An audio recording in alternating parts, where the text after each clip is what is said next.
1945 में, ये भी अगस्त में हुआ था। यही आज 6 अगस्त है, 6 अगस्त के दिन और 9 अगस्त के दिन 2 परमाणु बम गिराए गए थे। तो अगस्त 1945 में ये वर्ल्ड वॉर युद्ध समाप्त हुआ। समाप्ति के बाद अंग्रेजों ने वादा किया था भारत में कि क्या करेंगे, उत्तरदायी सरकार लाएंगे। तो एक कैबिनेट मिशन लाया गया। कैबिनेट मिशन आया कब? कैबिनेट मिशन आया उसके बाद कितने कब आया है? 1946। कैबिनेट मिशन का उद्देश्य क्या था? तो कैबिनेट मिशन किस पर्पज से लाया गया था? भारत में एक सरकार की स्थापना करनी थी। भारत में एक ऐसे सरकार बनानी थी जो सरकार से ज्यादा इसका उद्देश्य था कि हम क्या करें, भारत में सत्ता को फिर से वापस स्थापित करें। इसने क्या क्या किया? तो एक अंतरिम सरकार बनानी थी, एक इंटरिम गवर्नमेंट बनाना था, अंतरिम सरकार की स्थापना करनी थी और एक संविधान सभा बनाना था। हमारे काम की चीज तो दो ही हैं, बाकी बहुत सारे काम किए गए थे, वो सब हिस्ट्री का पार्ट है, पर संविधान सभा का निर्माण करना था।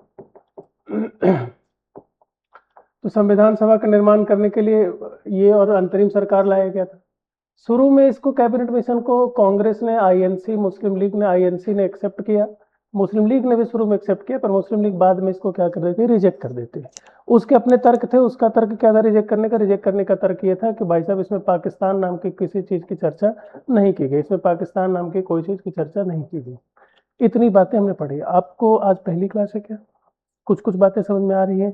हम बस इतिहास में इतनी सी बातें पढ़ रहे हैं कि भारत आजाद हुआ तो उस समय संविधान का निर्माण कैसे हुआ है, क्या क्या बैकग्राउंड थे संविधान निर्माण होने के पहले का। तो ठीक पहले, संविधान बनने के ठीक पहले इतनी सारी चीजें हुई हैं। द्वितीय विश्व युद्ध समाप्त होता है, अगस्त ऑफर आता है, क्रिप्स मिशन आता है, ये quit India movement, world war की समाप्ति हुई, कैबिनेट मिशन आया। इन सभी घटनाओं का प्रभाव पड़ता है, जिसके बाद भारत में संविधान सभा का गठन होता है। संविधान सभा क्या है? तो जैसे देखो, जैसे गांव में कोई गांव की सभा लगे तो उसको ग्राम सभा कह देते हैं, है कि नहीं? गांव की सभा लगे ग्राम सभा कह देते हैं, संगीत की सभा लगे संगीत सभा कह देते हैं। वैसे ही ऐसी सभा जो संविधान निर्माण करने के लिए बैठी है उसको क्या कह देते हैं? संविधान सभा कह देते हैं। यानी कि संविधान के निर्माण करने के लिए सभा का निर्माण करना था, एक असेंबली बनानी थी जिसका नाम पड़ा संविधान सभा, इसका गठन करना था। पहले आईएनसी और मुस्लिम लीग दोनों एक्सेप्ट करते हैं, पर बाद में मुस्लिम लीग क्या कहते हैं कि हम नहीं मानेंगे, और मुस्लिम नहीं मानने के बाद मुस्लिम लीग क्या करते हैं, डायरेक्ट एक्शन शुरू करते हैं, डायरेक्ट एक्शन डे मनाते हैं। डायरेक्ट एक्शन डे कब मनाया जाता है? तो 18 अगस्त को।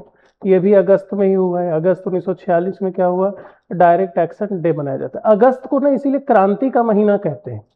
अगस्त को हमेशा इतिहास में क्रांति का महीना कहते हैं कि जितनी क्रांतियां हो रही हैं, जितना कुछ हो रहा है, सब कहाँ होता है, महत्वपूर्ण घटनाएं कहाँ हो रही हैं, सब कुछ अगस्त में हो रहा है। इवन दो कि भारत आजाद भी कब होता है? 15 अगस्त को ही होता है। तो अगस्त को क्रांति का महीना इसीलिए कहते हैं कि बहुत सारी घटनाएं अगस्त में होती है। तो हुआ क्या कि डायरेक्ट एक्शन डे, इस दौरान क्या होता है इसको समझिए कि डायरेक्ट एक्शन डे के बीच में क्या होता है। हुआ क्या कि पहले तो कैबिनेट मिशन आया, तो पहले कैबिनेट मिशन को एक्सेप्ट कर लिया गया, दोनों ने कैबिनेट मिशन को एक्सेप्ट किया। कैबिनेट मिशन में सदस्य कौन कौन से थे? इसमें 3 सदस्य थे, 3 सदस्य थे। कौन कौन सदस्य थे? हाँ, एक पैट्रिक लॉरेंस थे, दूसरा स्टैफोर्ड क्रिप्स थे, और एबी अलेक्जेंडर थे। एबी अलेक्जेंडर थे। ये 3 लोग मिलकर, ये 3 लोग थे, ये तीनों आए थे इस मिशन में। इस मिशन को बोला गया कैबिनेट मिशन। क्यों कैबिनेट मिशन बोलते हैं इसको? क्या थे? हाँ, ये तीनों व्यक्ति तत्कालीन ब्रिटेन के सरकार के कैबिनेट में सदस्य थे। तो तीनों आए थे, कैबिनेट के सदस्य। कैबिनेट क्या होता है? तो कैबिनेट वही प्रधानमंत्री के चारों तरफ का मंत्रिमंडल होता है। तो उस समय के ब्रिटेन के प्रधानमंत्री जो रहे होंगे, उनके मंत्रिमंडल में ये 3 लोग थे, और उसको भेजा गया कि जाओ भारत के साथ बातचीत करके आओ, भारत में समझौता, पावर ट्रांसफर कैसे करना है, इसको लेकर के इनको भेजा गया था। तो ये 3 लोग आए थे। देखो 2-3 चीजें थी। इसका मतलब ये मत समझना कि अंग्रेज इतने खुश हो गए थे कि पावर ट्रांसफर करेंगे और भारतीयों से वादा निभाने लगेंगे, ऐसा कुछ नहीं था। अंग्रेज इस समय बहुत कमजोर हो गए थे। द्वितीय विश्व युद्ध में अंग्रेजों का बहुत ज्यादा नुकसान हुआ। ये पेपर 7 पार्ट 2 में पढ़ोगे कि द्वितीय विश्व युद्ध में अंग्रेजों का बहुत ज्यादा नुकसान हो गया। अंग्रेज जिस तरफ से लड़ रहे थे, अंग्रेज, अमेरिका, ये सब जिस ग्रुप में लड़ रहे थे, उस ग्रुप का भयंकर नुकसान हुआ। यूरोप पूरा टूट फूट गया है। यूरोप में न सड़कें हैं, न बिजली है, न वहां पर अस्पताल है, न पुल है, सब कुछ टूट गया। इतना बम चला है यूरोप में। जर्मनी वगैरह ने यूरोप को तबाह कर दिया। भले जीत गए ये लोग, यूरोप वाले जीत गए हैं, क्योंकि जापान पर आप एटम बम गिराते हैं वो सरेंडर कर देता है। तो सरेंडर करने के बाद जीत तो जरूर इनकी हुई है, पर वो जीत ऐसी थी जिसमें ये लोग इतने तबाह हो गए हैं, इंग्लैंड वगैरह वाले, कि इनके पास अब इतनी शक्ति नहीं है कि किसी उपनिवेश को पकड़ करके रख सके। इतना ताकत नहीं है, इतना पावर नहीं है कि किसी उपनिवेश को ये लोग मैनेज कर सके। तो जब मैनेज नहीं करेंगे तो क्या करेंगे? उसको आजाद कर रहे हैं। आजाद कर रहे हैं, तो इसलिए भारत को ये आजाद करने को तैयार हो गए। दूसरी तरफ गांधी जी इनको क्विट इंडिया मूवमेंट चला रखे हैं, गांधी जी परेशान कर रखे हैं इनको। तो ये दो बातें हैं, एक तरफ गांधी का भी फैक्टर है, दूसरी तरफ विश्व राजनीति का फैक्टर है कि लोग इतने कमजोर हो गए कि भारत छोड़ने की कोशिश कर रहे हैं। तो जब भारत छोड़ने की कोशिश करते हैं तो उसके लिए बातचीत के लिए एक मिशन भेजा जाएगा। वो मिशन एक कमेटी एक मिशन भेजा गया जिसमें 3 सदस्य थे, जिसका नाम कैबिनेट मिशन था। ये आती है कैबिनेट मिशन आकर के इसने क्या कहा, इसने कहा कि हम संविधान सभा का निर्माण करवाएंगे, संविधान सभा का निर्माण करवाएंगे और एक बनवाएंगे क्या, एक अंतरिम सरकार बनवाएंगे, एक अंतरिम सरकार बनवाएंगे, एक इंटरिम गवर्नमेंट का गठन किया जाएगा। अब यहां से हमको यहीं से समझना है कि संविधान सभा का निर्माण कैसे होता है, इंटरिम गवर्नमेंट वगैरह कैसे बनाया जाता है, ये सब थोड़ा थोड़ा समझना है। हुआ क्या कि कैबिनेट मिशन जब भारत में आया तो इस पर दोनों लोग पहले एग्री कर गए। देखो मुस्लिम लीग को पता था कि इसमें ऐसा नहीं है कि शुरू में उनको नहीं पता था कि पाकिस्तान की बात नहीं कर रहे हैं, कैबिनेट मिशन ने तो पाकिस्तान का आइडिया रिजेक्ट कर दिया था, तो फिर शुरू में वो लोग क्यों इसको तैयार हो गए। ये हमने कहा ना कि कैबिनेट मिशन जब आया है तो शुरू में मुस्लिम लीग और आईएनसी दोनों ने एक्सेप्ट कर लिया कि दोनों इसके शर्तों पर तैयार हो गए। बाद में मुस्लिम लीग इसकी शर्तों को मानने से इनकार कर देता है। तो पहले ये समझो कि शुरू में क्यों मानने को तैयार हो गए।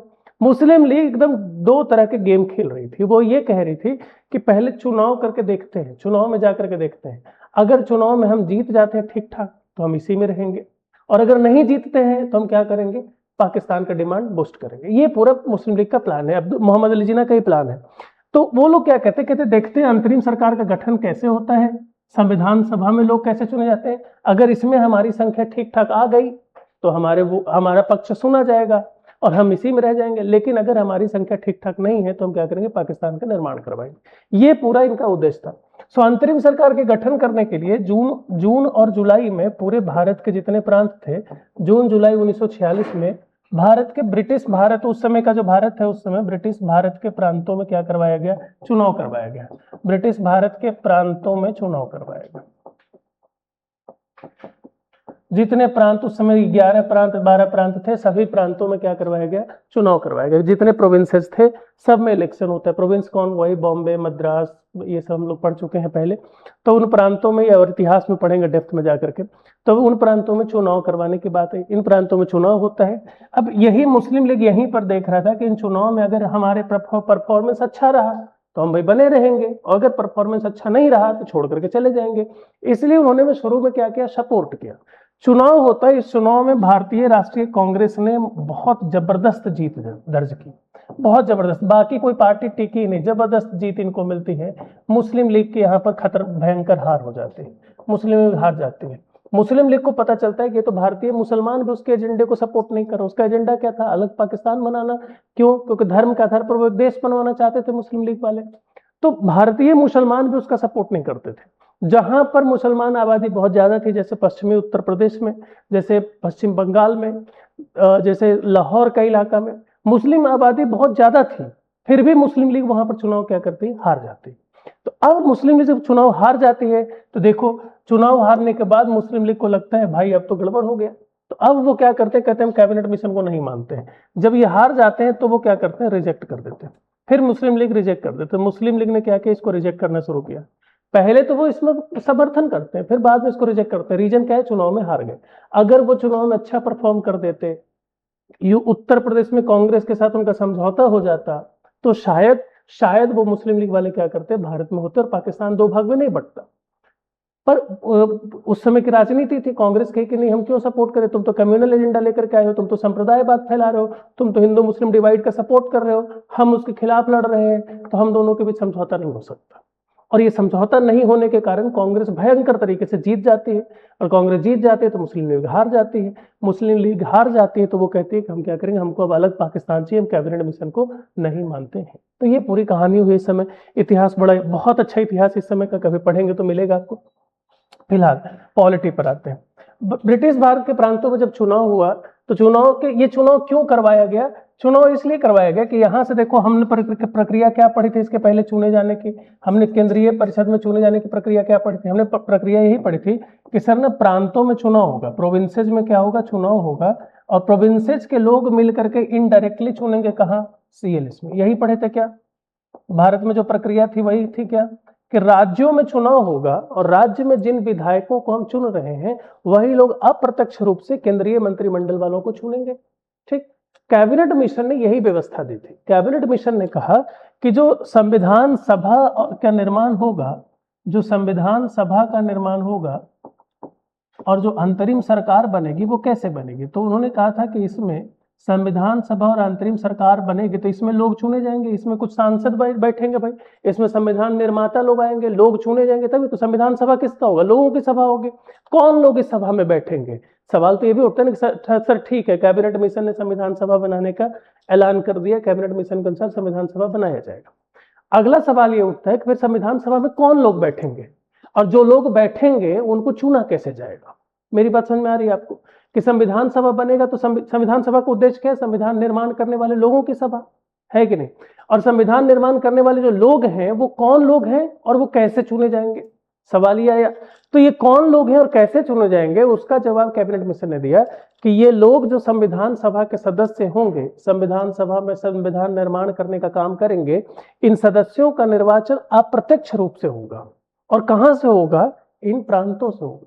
प्रांतों में पहले क्या करवाएंगे आप, चुनाव, और प्रांत में जो चुनाव होने के बाद वहां पर जो लोग चुने जाएंगे, जो विधायक लोग बनेंगे, वो विधायक लोग अप्रत्यक्ष रूप से लोगों को चुन करके कहां भेजेंगे, संविधान सभा में। और इस तरह से संविधान सभा का क्या होता है, निर्माण होता है। और ये संविधान सभा के लोग मिलकर के फिर संविधान के निर्माण करने की प्रक्रिया करेंगे, संविधान बनाएंगे। ठीक, ये पूरी प्रक्रिया थी कि प्रांतों से अप्रत्यक्ष रूप से चुने जाएंगे कौन, संविधान सभा के लोग, और ये लोग मिलकर के क्या करेंगे, संविधान का निर्माण करेंगे। ये प्रक्रिया शुरू हो गई, ये प्रक्रिया शुरू हो गई, प्रांतों में चुनाव हो गया, लोग यहाँ से डायरेक्टली चुन करके संविधान सभा का निर्माण हो जाता है। संविधान सभा में उस समय 389 लोग चुने जाते हैं, 389 सदस्य संविधान सभा में आते हैं, जिसमें शामिल हैं आईएनसी वाले भी शामिल हैं, इसमें मुस्लिम लीग वाले भी शामिल हैं और इसमें अन्य शामिल हैं। क्योंकि अभी तक तो, जब तक चुनाव हुआ है तब तक तो विरोध नहीं किया हुआ है, तब तक तो एक्सेप्ट किया। चुनाव के बाद इन लोगों ने कहा कि नहीं हम विरोध करते। जब इनको पता चला मुस्लिम लीग वालों को कि हमारी संख्या कुछ 70-75 होनी चाहिए थी, पर चुन करके मात्र 27-28 आए हैं, तो इनको लगा कि अब तो हमारी बात कोई सुनेगा नहीं, कोई सुनेगा नहीं। तो इन लोगों ने क्या किया, इस आइडिया को रिजेक्ट किया। इन्होंने कहा हम कैबिनेट मिशन को नहीं मानते हैं, हमको कुछ नहीं चाहिए, हमको अलग पाकिस्तान चाहिए, हम संविधान सभा का बहिष्कार करेंगे, हम संविधान निर्माण करने की प्रक्रिया में नहीं बैठेंगे। क्यों, क्योंकि हमारा अलग राष्ट्र बनेगा और हम अलग तरीके से संविधान बनाएंगे। तो जब ये चुनाव हार जाते हैं, ये लोग संविधान सभा में चुन करके नहीं आते हैं, देन दे डिसाइडेड कि हम क्या करेंगे, रिजेक्ट करेंगे, इस आइडिया को रिजेक्ट करना शुरू किया। शुरू में जब ये पाकिस्तान का डिमांड करते हैं तो ब्रिटेन वाले नहीं मानते, कहते क्या है पाकिस्तान बनेगा, नहीं बनेगा, सरदार पटेल का दबाव है, नेहरू तो कतई नहीं चाह रहे हैं कि पाकिस्तान का निर्माण हो। सरदार पटेल थोड़ा प्रैक्टिकल आदमी थे, नेहरू और गांधी एकदम आइडियल व्यक्ति हैं, आदर्शवादी हैं। तो ये आदर्शवादी लोग कह ही नहीं रहे हैं कि देश में दूसरा पाकिस्तान नाम की कोई चीज बनेगी। पटेल एक बार सोच भी रहे हैं पर बाकी कोई नहीं सोच रहे, क्योंकि पटेल बहुत दूर की सोच रहे हैं। नेहरू और गांधी उस समय सोच रहे हैं कि नहीं, भारत में लड़ाई दोनों लोग साथ में लड़े हैं, लाहौर में भी लाठियां खाई हैं हमने, भगत सिंह कोई लाहौर से आता है वो फांसी पर चढ़ जाता है, हम क्यों अलग पाकिस्तान बनाने दें।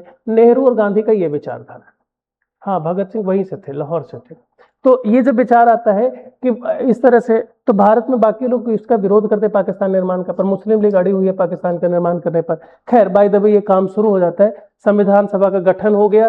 संविधान सभा के गठन होने के बाद इसका 9 दिसंबर 1946 को पहली बैठक हो जाती है। 9 दिसंबर 1946 को इसकी पहली बैठक हो, ये सब अभी आगे पढ़ेंगे आप फिर से। संविधान सभा का निर्माण हुआ, पहली बैठक हो जाती है, पर इसका मुस्लिम लीग ने क्या किया, बहिष्कार कर दिया। मुस्लिम लीग ने इसका क्या किया, बहिष्कार किया, कहा कि हम संविधान सभा में शामिल नहीं होंगे, बहिष्कार कर दिया। मुस्लिम लीग ने संविधान सभा का इसका बहिष्कार कर दिया, ये अलग बात है। तो यहाँ संविधान सभा का निर्माण हो गया। इधर अंतरिम सरकार जो बनाई जाती है, अंतरिम सरकार क्या है, तो वायसराय का एग्जीक्यूटिव काउंसिल होगा, याद करना, पढ़े थे हम लोग क्या, कि कोई वायसराय नाम की एक चीज थी, और वायसराय के पास एक कार्यकारी परिषद होगा, वायसराय के पास एक कार्यकारी परिषद होगा। तो जो अंतरिम सरकार बनती है, जिसका नेतृत्व कौन कर रहे हैं, नेतृत्व कर रहे हैं पंडित नेहरू, नेतृत्व कर रहे हैं पंडित नेहरू। और पंडित नेहरू के नेतृत्व में, अध्यक्षता में ये पूरा कार्यकारी परिषद भारतीय लोग बना देते हैं और इस प्रकार वायसराय के कार्यकारी परिषद में पंडित नेहरू के नेतृत्व में भारतीय सब के सब भारतीय शामिल हो जाते हैं। इसी को क्या कहते हैं हम? अंतरिम सरकार कहते हैं। 1946 में अंतरिम सरकार का गठन भी कर दिया गया। अंतरिम सरकार का मतलब क्या है कि ब्रिटेन वाले अब पावर छोड़ करके कहाँ जाएंगे? भारतीयों को पावर दे करके जाएंगे। इस दौरान भारत के पास अभी अपना संविधान बना नहीं है, तो जब तक कि भारत का संविधान बन करके तैयार न हो जाए और उसको लागू न कर दिया जाए, उस दौरान एक टेम्पररी सरकार की व्यवस्था की जाती है और वो टेम्पररी सरकार क्या कहलाती है? अंतरिम सरकार कहलाती है। ठीक, वो टेम्पररी सरकार अंतरिम सरकार कहलाती है, जिसका नेतृत्व कौन कर रहे हैं? पंडित नेहरू कर रहे हैं। इतना याद रखिएगा। तो इतनी बातें इस समय कैबिनेट मिशन के द्वारा इतनी सारी कहानियां हुई हैं। पूरी कहानी का समराइज ये है, समरी है कि कैबिनेट मिशन 1946 में भारत में आता है। 3 सदस्य हैं, एबी अलेक्जेंडर, पैट्रिक लॉरेंस और एबी अलेक्जेंडर, पैट्रिक लॉरेंस और स्टेफर्ड क्रिप्स। 3 लोग इसके सदस्य हैं। तीनों सदस्य मिलकर के भारत में आते हैं। कैबिनेट मिशन सभी पक्षों से बात करती है। कौन कौन से पक्ष उसमें शामिल हैं? तो भारत का कांग्रेस शामिल है, मुस्लिम लीग शामिल है और सिखों का समूह शामिल है। इन सबसे बात करते हैं। बात करने के बाद तय होता है कि भारत में एक अंतरिम सरकार का गठन किया जाएगा। एक कैबिनेट मिशन के द्वारा एक संविधान सभा का निर्माण कराया जाएगा। संविधान सभा का निर्माण कैसे होगा? तो संविधान सभा का निर्माण होगा प्रांतों में चुने गए प्रतिनिधियों के द्वारा। अप्रत्यक्ष रूप से चुने जाने वाले लोग संविधान सभा में जाएंगे। पहले प्रांतों में चुनाव होगा, फिर जो लोग चुन करके आए हैं प्रांतों में, राज्यों में, वो लोग अप्रत्यक्ष रूप से चुन करके भेजेंगे लोगों को कहाँ? संविधान सभा में। बात समझ में आ रही है आपको? तो संविधान सभा में जो लोग जाएंगे, अब उनका काम क्या है? संविधान का निर्माण करना। और जब तक कि संविधान निर्माण हो न जाए और लागू न हो जाए, इस दौरान जो पावर ट्रांसफर होगा, इस दौरान भारत में चलने के लिए एक सरकार तो होनी चाहिए। सरकार नाम की चीज, बिना सरकार के राष्ट्र कैसा?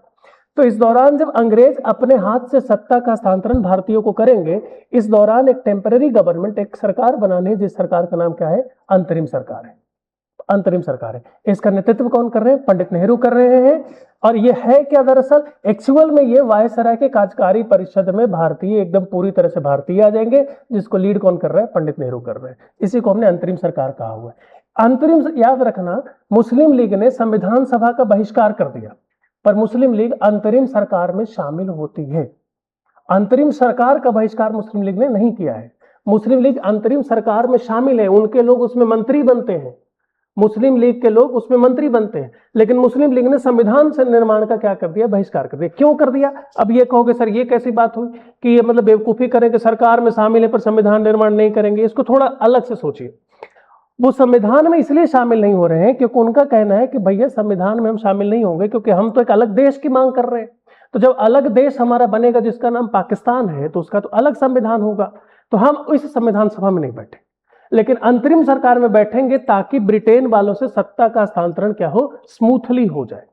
तो सत्ता का हस्तांतरण की प्रक्रिया में वो भाग लेंगे, लेकिन संविधान निर्माण की प्रक्रिया में भाग नहीं लेंगे। अर्थात मुस्लिम लीग ने संविधान सभा का बहिष्कार किया है, लेकिन अंतरिम सरकार का बहिष्कार नहीं किया है। बात समझ में आई? इतनी बातें क्लियर है सबको? आपको समझ में आ रहा है? बाकी लोग समझ में आ गया? चलो, तो इतनी बातें इसमें किया गया। अब हुआ क्या? इसके बाद क्या होता है कि मुस्लिम लीग ने कहा कि पाकिस्तान अलग से बनाओ। अंग्रेजों ने, ब्रिटेन ने, उस समय के वायसराय हैं लॉर्ड वेवेल ना, तो लॉर्ड वेवेल ने क्या किया? इस आइडिया को रिजेक्ट कर दिया। लॉर्ड वेवेल ने पाकिस्तान बनाने के आइडिया को रिजेक्ट कर दिया। पाकिस्तान के आइडिया को रिजेक्ट कर दिया। पाकिस्तान की जो डिमांड थी, डिमांड को क्या किया? रिजेक्ट कर दिया। अब ये इसको जब रिजेक्ट कर देते तो पाकिस्तान वाले जो कि डिमांड करने वाले मुस्लिम लीग बड़े गुस्से में आ जाते हैं और वो लोग कहते हैं कि आज से तारीख था 16 अगस्त 1946 को, उन्होंने कहा कि हम क्या करेंगे? Direct election. 18 अगस्त था, 18 अगस्त को उन्होंने कहा कि डायरेक्ट एक्शन डे मनाएंगे।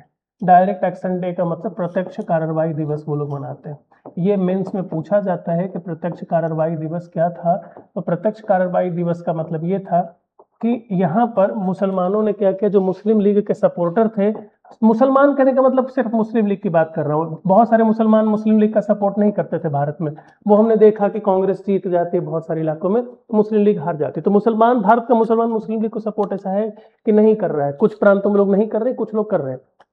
बेसिकली जो लोग सपोर्ट कर रहे थे वो मुस्लिम लीग के लोग क्या करते हैं? कहते हैं प्रत्यक्ष कार्रवाई। प्रत्यक्ष कार्रवाई का मतलब क्या होता है कि लोग सड़कों पर आकर के प्रदर्शन करेंगे, सरकारी लोगों को पीटेंगे, और धीरे धीरे ये पूरा मामला किसमें बन गया? ये पूरा मामला हिंदू मुस्लिम दंगा के रूप में फैल गया।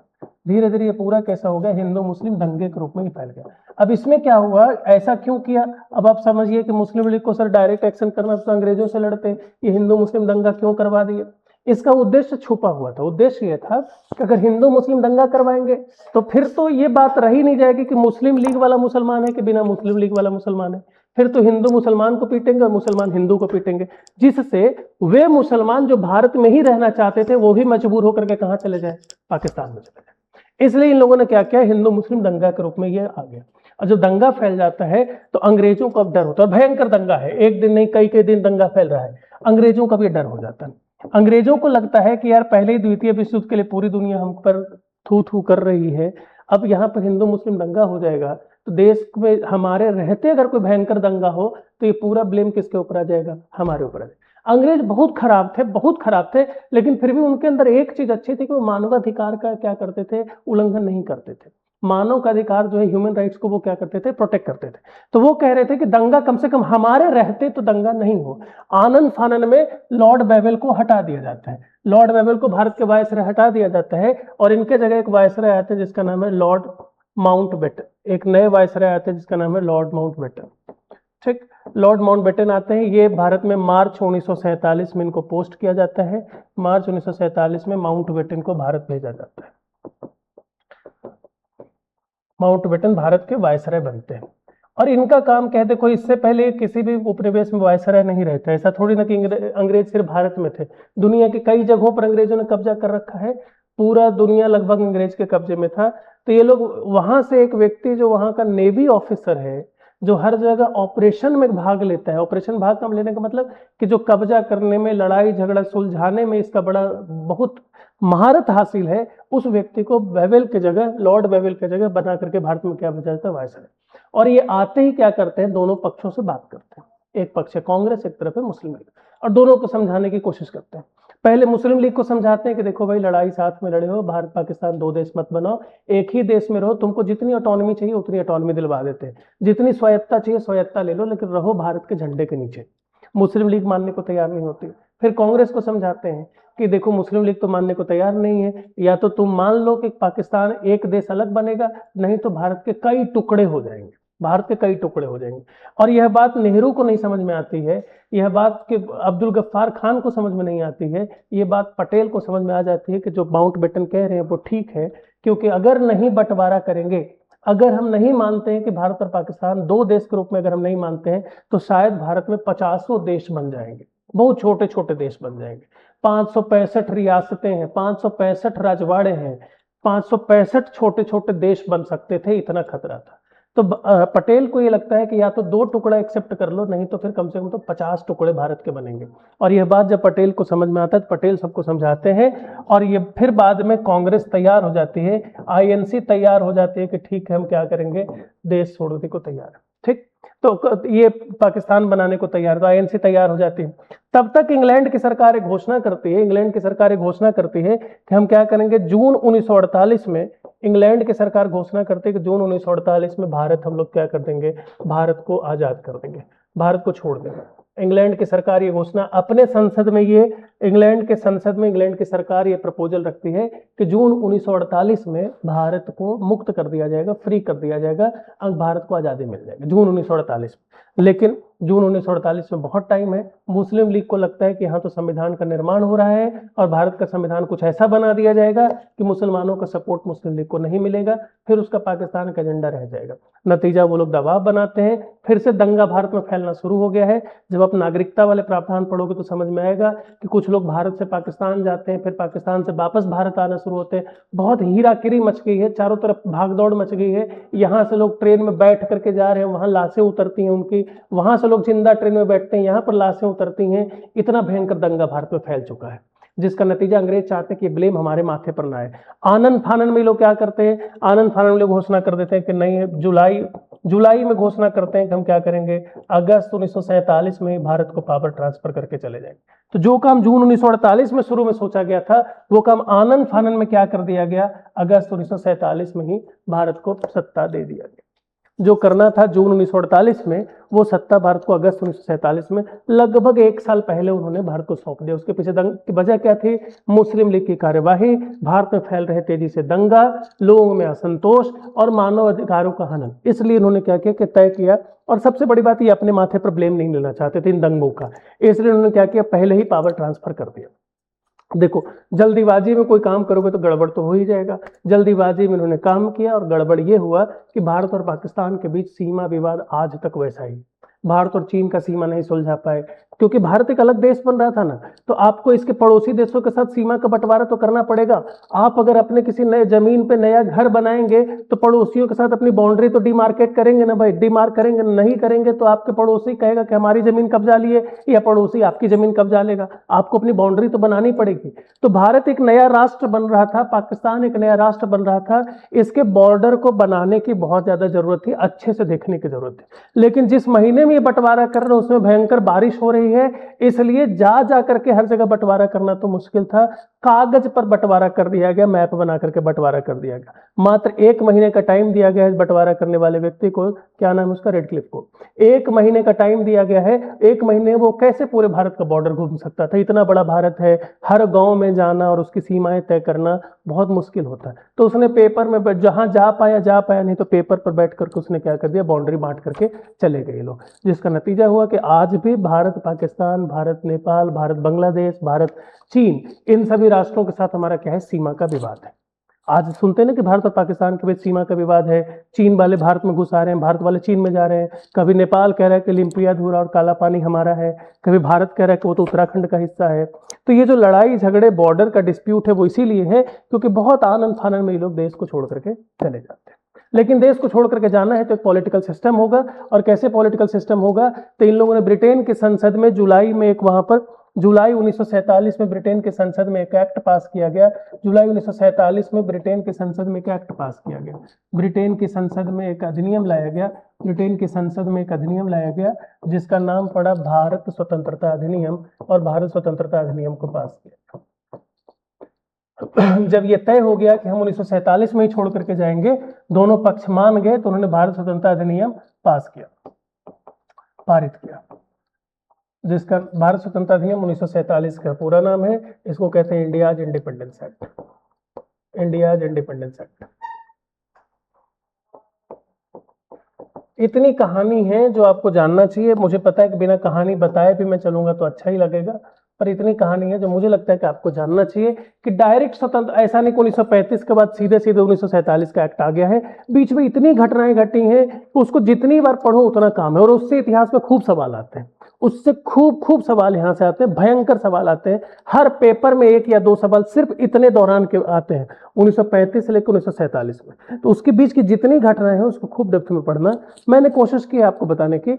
तो इसके बाद जुलाई 1947 में ब्रिटेन के संसद ने एक अधिनियम पारित किया जिसका नाम भारत स्वतंत्रता अधिनियम था, और इस अधिनियम ने ही भारत को क्या किया, स्वतंत्र राष्ट्र के रूप में घोषित कर दिया। इस अधिनियम के द्वारा पहली बात यह रखी गई कि इंडिया और पाकिस्तान 2 डोमिनियन बनेंगे, इंडिया और पाकिस्तान 2 नए डोमिनियन बनेंगे, नए डोमिनियन बनेंगे।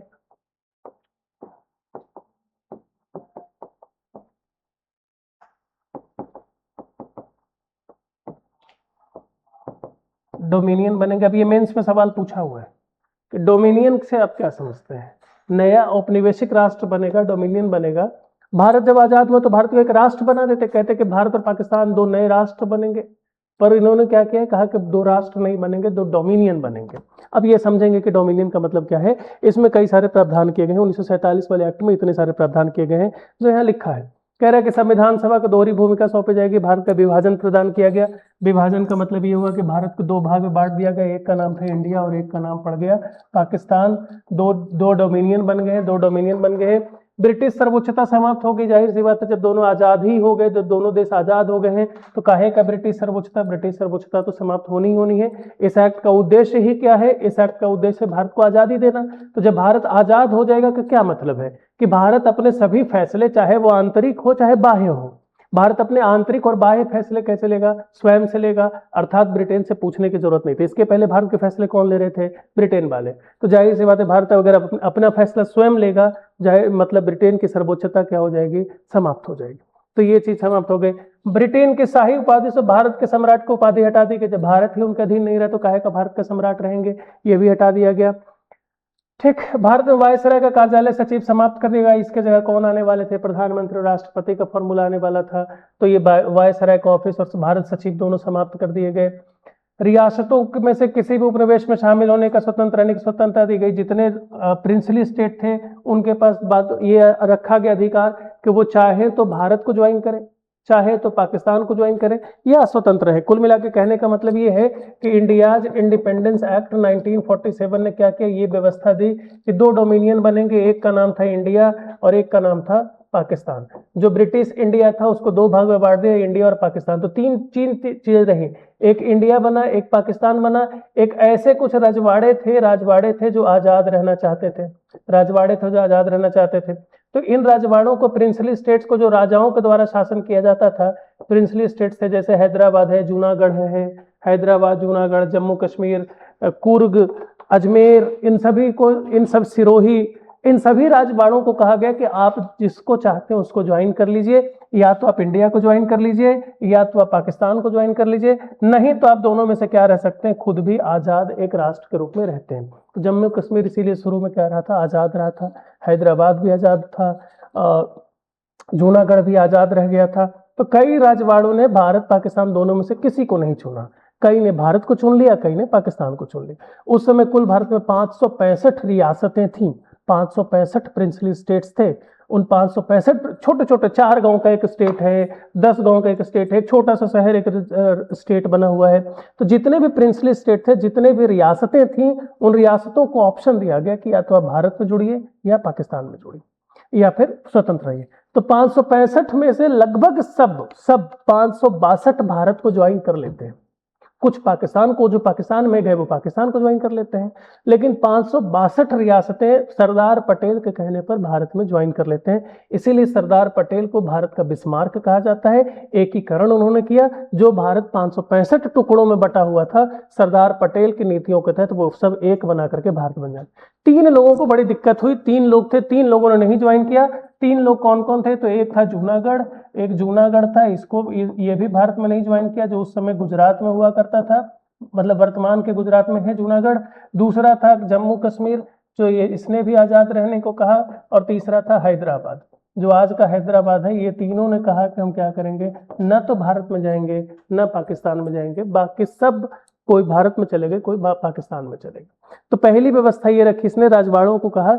तो देखो 1947 एक्ट में क्या किया, जाहिर सी बात, ये आजादी के एक्ट है, इसके प्रावधान आपको याद करने की जरूरत नहीं पड़ेगी, बस छोटी छोटी बातें ऐसे ही है। आज नाम इसका क्या है, भारत को स्वतंत्रता देने वाला अधिनियम है, इंडिपेंडेंस देने वाला है। तो जब भारत इंडिपेंडेंट हो रहा है इस अधिनियम के द्वारा, तो जाहिर सी बात है ब्रिटेन की सर्वोच्चता समाप्त हो जाएगी, वायसराय वगैरह की विदाई हो जाएगी। वायसराय जो भारत में शासन कर रहे थे, वायसराय और भारत सचिव का पद समाप्त कर दिया जाएगा। इसमें 2 स्टेट बनेंगे, डोमिनियन बनेंगे, एक का नाम भारत है, एक का नाम पाकिस्तान है। जितने प्रिंसली स्टेट थे इनको आज़ादी थी कि या तो भारत ज्वाइन करें या पाकिस्तान ज्वाइन करें, अगर नहीं चाहते तो वो आज़ाद भी रह सकते थे। 3 बड़े प्रिंसली स्टेट ने तय किया कि क्या करेंगे, हम आज़ाद रहेंगे। तो ये सब इसके अंदर रखा गया। इसके अलावा इसमें और ज़्यादा सब कुछ नहीं है, इसमें बहुत सारी चीज़ें सामान्य हैं। Lord Mountbatten new dominion India के पहले गवर्नर जनरल बनते हैं। होता क्या है कि जब ये डोमिनियन बंटता है, 2 अलग अलग भाग में बंटते हैं। डोमिनियन पहले समझ लो कि डोमिनियन क्या होता है, बार बार इस शब्द आ रहा है। डोमिनियन का मतलब ये है, देखो ध्यान से, डोमिनियन का मतलब क्या है कि अभी तो भारत ब्रिटेन के अधीन था, ब्रिटिश टेरिटरी था, भारत ब्रिटिश इंडिया था। कब, 15 अगस्त 1947 तक। 15 अगस्त 1947 के पहले तक तो भारत ब्रिटेन के अधीन था, ब्रिटेन का ही साम्राज्य था। लेकिन अब भारत, इसके बाद क्या बनेगा, एक नए राष्ट्र का उदय हो जाएगा, नए राष्ट्र बनेंगे, नए राष्ट्र का निर्माण होगा। और नए राष्ट्र के निर्माण होने के लिए क्या चाहिए, नए राष्ट्र के निर्माण होने के लिए चाहिए क्या, यहाँ सरकार होनी चाहिए, यहाँ संविधान होना चाहिए। तो क्या भारत जैसे ही आजाद हुआ भारत का संविधान निर्माण हो चुका है क्या, नहीं सर। संविधान तो कब लागू हुआ, 26 जनवरी 1950 को, है कि नहीं। संविधान भारत का लागू हुआ है 26 जनवरी 1950 को। तो संविधान तो भारत में 26 जनवरी 1950 को लागू हुआ है, और इसके बाद चुनाव होगा, सरकार तो इसके और बाद बनेंगे, क्योंकि सरकार बनाने के लिए संविधान चाहिए। तो संविधान ही अभी आ रहा है, तो सरकार तो 1951-52 में बनती है। इस दौरान जब तक कि भारत का अपना संविधान लागू नहीं हो गया, जब तक कि भारत का अपना संविधान नहीं बना और नहीं लागू हुआ, उस दौरान यहां से लेकर के यहां तक 15 अगस्त 1947 से लेकर के 26 जनवरी 1950 तक, चूंकि भारत के पास अपना संविधान नहीं है, इसलिए भारत के पास अपना कोई राष्ट्र का प्रमुख नहीं है, क्योंकि संविधान नहीं है तो राष्ट्रपति नहीं रहेगा, है कि नहीं, और राष्ट्रपति ही तो इस राष्ट्र का प्रमुख है। तो जब तक भारत के पास अपना संविधान नहीं है तब तक भारत के पास कोई राष्ट्रपति नहीं है। राजेंद्र प्रसाद पहले राष्ट्रपति इसी दिन बनते हैं। तो जब तक भारत के पास कोई संविधान नहीं है तब तक भारत के पास कोई राष्ट्रपति नहीं है, और राष्ट्रपति नहीं है मतलब कोई राष्ट्र प्रमुख नहीं है। तो ऐसे में भारत ने इस दौरान, ये जो टेम्पररी पीरियड है, ये जो कालखंड है, ये 1-2 साल का, इस दौरान भारत के लिए सारी चीजें किसको, ब्रिटेन के सम्राट के नियमों अनुसार ही चलना था, ब्रिटेन के सम्राट के अनुसार ही चलना था। अलग बात है कि भारत अपने फैसले लेने के लिए सब कुछ स्वतंत्र है, भारत अपने फैसला लेने के लिए सब कुछ स्वतंत्र है, लेकिन भारत की संरक्षण किसके पास है, ब्रिटेन के सम्राट के अधीन ही है, जिसको क्या कहते थे हम लोग, कॉमनवेल्थ कहते थे। भारत कॉमनवेल्थ का क्या बन गया, सदस्य था। तो भारत कॉमनवेल्थ का सदस्य था। अभी तक भारत के सरकार में कोई नहीं है, भारत की सरकार में प्रधानमंत्री नहीं है, क्योंकि अंतरिम सरकार है, टेम्पररी गवर्नमेंट है, टेम्पररी प्रधानमंत्री है, राष्ट्रपति है नहीं, संविधान है नहीं, लेकिन राष्ट्र का निर्माण हो चुका है। तो जब तक किसी नए राष्ट्र के पास अपना संविधान नहीं बनता था और वो अगर ब्रिटेन से आजाद हो रहा था तो उसको क्या कहते थे, डोमिनियन कहते थे। अर्थात साधारण भाषा में डोमिनियन ऐसे राष्ट्र थे जो कभी ब्रिटेन के अधीन थे, परंतु उस आजादी के बाद उनका अपना संविधान तुरंत लागू नहीं हुआ है। जब तक संविधान लागू नहीं होता है ऐसे राष्ट्रों को हम क्या कहते थे, डोमिनियन कहते थे। बात समझ में आ गई कि ऐसे राष्ट्रों को डोमिनियन, कौन डोमिनियन थे, तो जो कभी ब्रिटेन के अधीन रहे हैं और इस दौरान जब तक उनके पास अपना संविधान लागू नहीं हो जाता है परंतु आजादी मिल चुकी है, इस दौरान उनको क्या स्टेटस दिया जाता था, डोमिनियन स्टेटस का।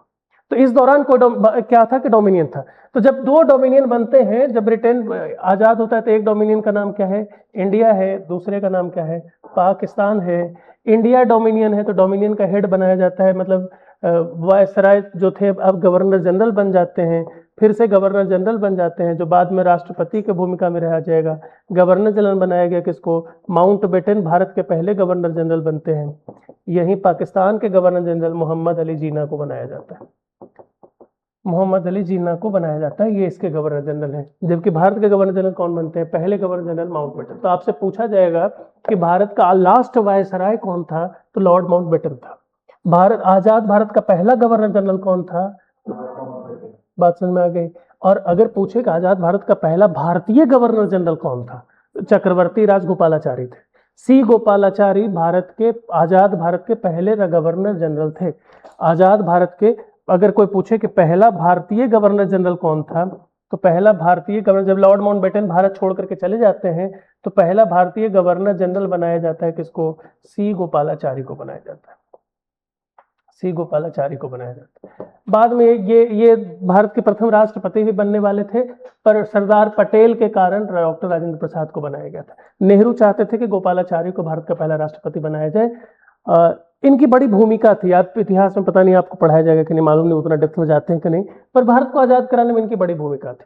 जब मुस्लिम लीग भारत के साथ सपोर्ट नहीं कर रहा था तो इस गोपालाचारी ने एक फॉर्मूला दिया था जिसके बाद मुस्लिम लीग अग्री करता है।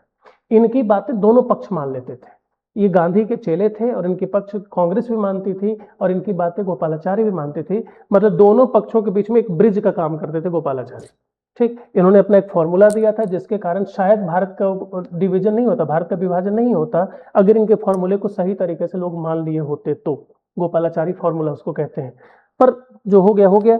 तो ये इनको नेहरू चाहते थे कि ये भारत के पहले राष्ट्रपति बने, पर पटेल चाहते थे कि पहले राष्ट्रपति डॉक्टर राजेंद्र प्रसाद को बनाया जाए, क्योंकि डॉक्टर राजेंद्र प्रसाद गांधी के बाद कोई भारत में जिसको पूरी भारत में इज्जत थी वो थे डॉक्टर राजेंद्र प्रसाद, गांधी के चेले थे, इसलिए पटेल चाहते थे कि राजेंद्र प्रसाद को बनाया जाए और यहाँ पर नेहरू चाहते थे कि गोपालाचारी को बनाया जाए। इतनी कहानी है भारत की आज़ादी होने के दौरान, इतनी सारी बातें हैं। ऐसा नहीं, पूरी कहानी को अगर हम समराइज कर देखिए कहाँ से हम लोग कहानी शुरू किए थे, हम लोगों ने शुरू किया था कि क्या क्या हुआ। फिर से एक बार देख लेते हैं।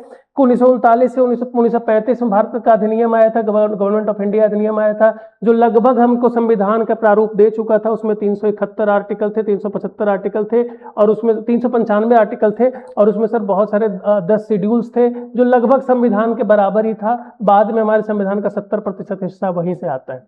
लेकिन उसमें थे कि भारत को एक फेडरेशन बनाया जाएगा। भारत फेडरेशन बनने को तैयार नहीं था, महासंघ बनने को तैयार नहीं था।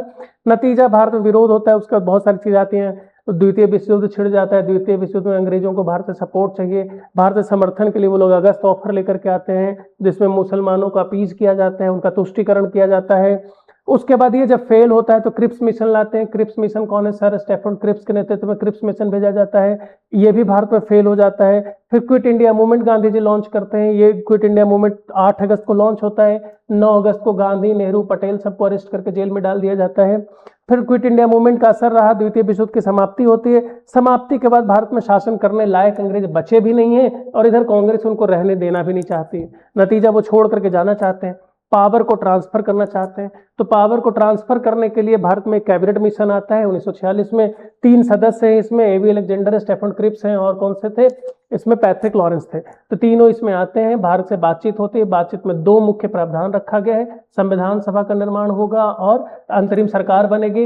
अंतरिम सरकार कैसे बन रही है और संविधान सभा का निर्माण कैसे हो रहा है? तो अंतरिम सरकार में सभी दलों के लोग शामिल हैं, अर्थात मुस्लिम लीग भी शामिल होता है। पर संविधान सभा में लोगों का निर्माण कैसे होगा?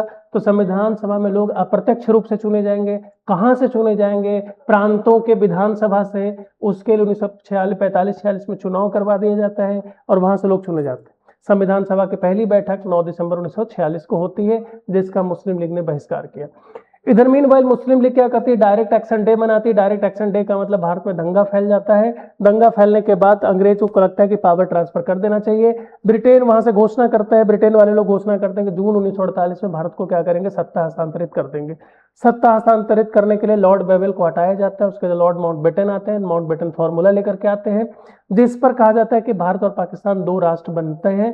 पहले सब विरोध करते हैं, बाद में कांग्रेस, मुस्लिम लीग और सिख तीनों अग्री कर जाते हैं कि ठीक है, भारत और पाकिस्तान 2 देश बनाइए। 2 देश बनना शुरू होता है।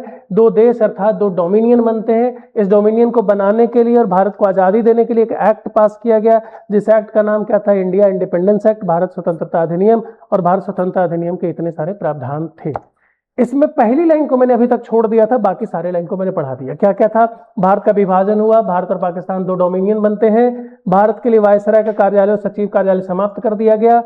भारतीय रियासतें ब्रिटिश सर्वोच्चता की समाप्ति हो गई, क्योंकि भारत आजाद हो गया है। रियासतों को किसी भी उपनिवेश में शामिल होने या स्वतंत्र रहने की आजादी थी, मतलब वो भारत भी ज्वाइन कर सकते थे या पाकिस्तान भी ज्वाइन कर सकते थे।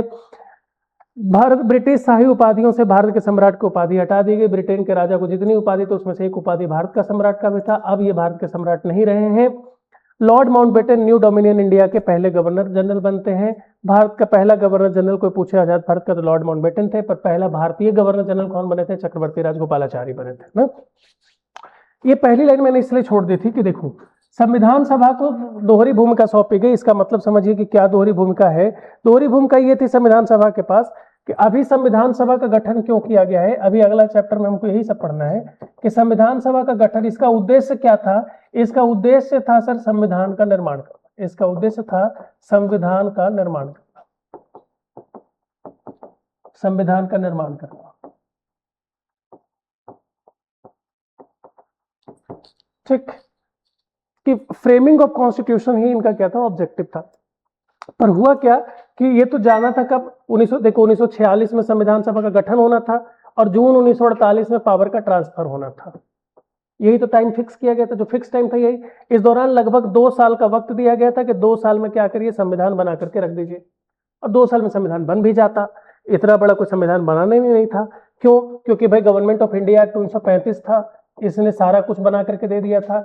BN राव के पास पूरा खाका पहले से खींचा हुआ है। भारत में जो संवैधानिक सलाहकार हैं वो पहले संविधान 17 देशों के संविधान वो बना चुके थे। तो 18वां देश का संविधान बनाने में उनको कितना ही टाइम लगता। तो ऐसे कई सारे लोग भारत में संविधान बना देते थे। 2 साल का टाइम बहुत सफिशिएंट था। लेकिन ये 2 साल पूरा बर्बाद होना शुरू हो गया। कैसे? डायरेक्ट एक्शन डे होता है, दंगा फैल जाता है, संविधान सभा की बैठकें ही नहीं हो पाती हैं। फिर उसके बाद मुस्लिम लीग बहिष्कार कर देता है, तो बहुत दिन तक मुस्लिम लीग को मनाने में समय चला जाता है। जब तक मनाते हैं तब तक लॉर्ड माउंटबेटन आते हैं। भारत और पाकिस्तान अब विभाजन हो जाता है। तो पता चलता है संविधान सभा का स्वरूप अब क्या होगा? छोटा होगा, क्योंकि कुछ लोग कहाँ छोड़ करके चले जाएंगे? पाकिस्तान जाएंगे। तो बहुत सारी बातों, इसलिए अगला 1 साल तो संविधान सभा का क्या हो गया? बर्बाद हो गया। और इसी दौरान अगस्त 1947 में घोषणा कर दी जाती है कि भारत क्या होगा? आजाद होगा। तो जब भारत आजाद होगा, संविधान सभा ने संविधान निर्माण करना, संविधान तो अभी शुरू भी नहीं हुआ है। संविधान शुरू हुआ 9 दिसंबर 1948 9 दिसंबर 1946 से बनना शुरू हुआ था। 22 जनवरी 1946 को संविधान बनाने का ऑब्जेक्टिव रिजोल्यूशन यानी उद्देश्य का प्रस्ताव पास होता है। उसके बाद कुछ नहीं होता इस देश में। फिर अगली बैठक जब संविधान कौन बनाएगा ये तय तब होता है जब ये पता चल गया कि भारत और पाकिस्तान 2 राष्ट्र बनेंगे। अंबेडकर को प्रारूप समिति का अध्यक्ष तब बनाया जाता है जब पता चल गया कि भारत और पाकिस्तान 2 राष्ट्र बनेंगे, तब अंबेडकर को बनाया जाता है। ये तारीख थी जुलाई में अंबेडकर को बनाया जाता है कि आप अगस्त में बनाया जाता है अंबेडकर को कि आप संविधान का निर्माण करेंगे। तब तक संविधान सभा में कोई काम नहीं होता है। लेकिन भारत तो आजाद हो गया 1947 में। अब जब भारत आजाद हो गया तो 2 चुनौतियां हैं। एक तो संविधान का निर्माण करना है, एक चुनौती तो ये है। दूसरा, इस देश की सरकार भी तो चलानी है क्योंकि ब्रिटेन वाले तो है नहीं, और सरकार चलाने के लिए आपको पार्लियामेंट चाहिए, संसद चाहिए, क्योंकि आप चाह रहे हैं कि लोकतंत्र बने। तो अब आपके पास तो रातों रात कोई संसद बनेगा नहीं। रातों रात संसद कहां से बना लेंगे कि चुनाव करवा देंगे, कोई प्रधानमंत्री का चुनाव होगा, कोई लोग एमपी चुने जाएंगे, जीत करके सांसद आएंगे, संसद बनेगा। रातों रात तो संभव नहीं है, देश आजाद हो गया है। तो ऐसे में संविधान सभा को ही दोहरी भूमिका दी गई।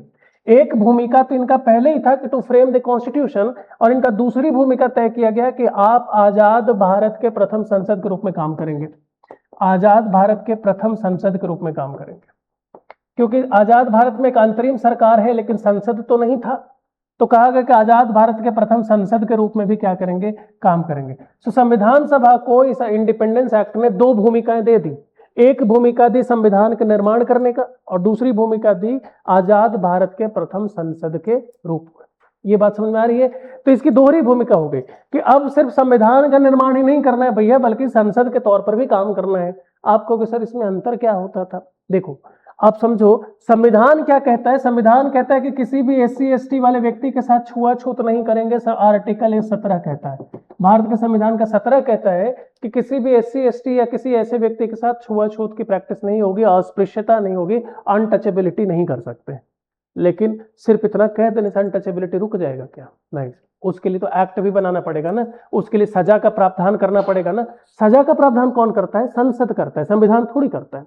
तो संविधान के निर्माण में तो एक्ट वगैरह आर्टिकल लिखना था, लेकिन उसके लिए सजा का प्रावधान, उसको लागू कैसे करेंगे, उसका प्रावधान करने का काम किसका था? संसद का। यानी कि बिना संसद के संविधान का उद्देश्य ही नहीं पूरा हो सकता था। इसलिए जो संविधान सभा थी उसी को दोहरी भूमिका दे दी गई। एक भूमिका दी गई संविधान का निर्माण करने को, और एक भूमिका क्या दी गई? भारत के प्रथम संसद।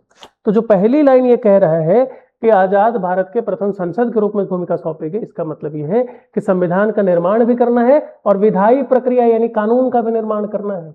ये दोनों भूमिका किसको दी गई? संविधान सभा को। सो इंडिया इंडिपेंडेंस एक्ट के इतने सारे प्रावधान थे, भारतीय स्वतंत्रता अधिनियम में इतने सारे प्रावधान है। आई होप आपको पूरी कहानी डेप्थ में, डिटेल में समझ में आ गई होगी। जितनी समझ में आई अच्छी बात है, नहीं समझ में आ रही तो बहुत अच्छी बात है ना। नहीं समझ में तो घर पे जाकर के इसको 1-2 बार और वीडियोस देखिएगा, आपको खूब अच्छे से क्लियर होगा कि क्या कहना क्या चाह रहा हूँ। ठीक, थोड़ा बहुत आपको पल्ले पड़ रहा है, थोड़ा बहुत सुनने में, कहानी सुनने में मजा आ रहा है? पूछो। जब इंडियन गवर्नमेंट बनी तो जिसमें भी जो भी मुस्लिम लीग की पार्टी जिसमें भी कैबिनेट बने और आईएनसी के कैबिनेट बने, तो उस टाइम पे जो प्राइम मिनिस्टर का पोस्ट था वो ब्रिटेन की लोगों के पास नहीं, आपने बोला कि उसको जवाहरलाल नेहरू अध्यक्षता में रखा। जिसको प्राइम मिनिस्टर आप कह रहे हो ना, असल में उसमें कोई प्राइम मिनिस्टर था ही नहीं। मतलब कैबिनेट, हाँ, कैबिनेट का अध्यक्ष ही जो था वही प्राइम मिनिस्टर कहलाया गया। प्राइम मिनिस्टर कुछ था ही नहीं। 1946 में तो प्राइम मिनिस्टर शब्द भी नहीं इस्तेमाल किया गया। वो तो अंतरिम सरकार के प्राइम मिनिस्टर तब माने गए जब 1947 में देश आजाद हो गया। ठीक, तो थे वो प्राइम मिनिस्टर के पावर में, पर नाम उनको प्राइम मिनिस्टर नहीं दिया गया था। उनको बोला गया था एग्जीक्यूटिव काउंसिल के अध्यक्ष ही थे। आप किताब पढ़ेंगे तो अंतरिम सरकार में नेहरू प्रधानमंत्री नहीं लिखे गए, नेहरू अध्यक्ष लिखे गए। नेहरू अध्यक्ष है। ठीक, इस तरह से